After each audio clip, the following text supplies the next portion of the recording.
તમે કોણ કોણ અહીંયા રહ્યો છો?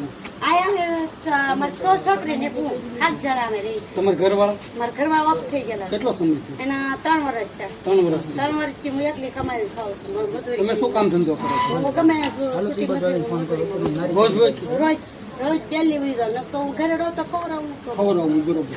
પડે જેવું તેવું હાલે કરે તો શું કરું? રડવું જ પડે. રડવા વગર તો હાલે નહીં. મારા નાની પડદાટું તો ગમે ને. આ બધા બાળકો ભણે છે કે કોઈ? આ 3 જાય. આ 3 જાય છે. મોટી દીકરી તમને જતી?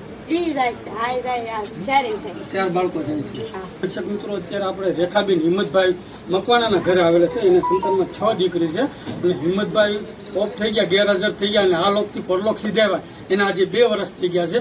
તો ખાસ આપણે એમને માટે આપણું અલગધણી આશ્રમ રામામંડળ લોંધારોનો આજે ચેરિટેબલ ટ્રસ્ટ અને માય હેલ્પ ફાઉન્ડેશન તરફથી અત્યારે હાલ એમની માટે છે ને વધુ તો નથી કહેતા, પણ 3 મહિના નથી કહેતા, પણ કારણ કે પરિવાર મોટો છે, 6 બાળકોનો પરિવાર છે, તો 6 બાળકોની અંદર બધી 6 દીકરી જ છે, એક પણ દીકરો નથી.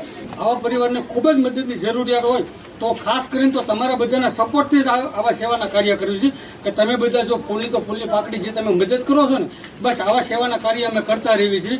કારણ કે આ પરિવારને ઘરમાં 6 દીકરી છે, 6 દીકરીવાળું ઘર છે, તો એમને ખૂબ જ તકલીફ પડી રહી છે અને કમાવાવાળા માત્ર આ બેન એક જ છે.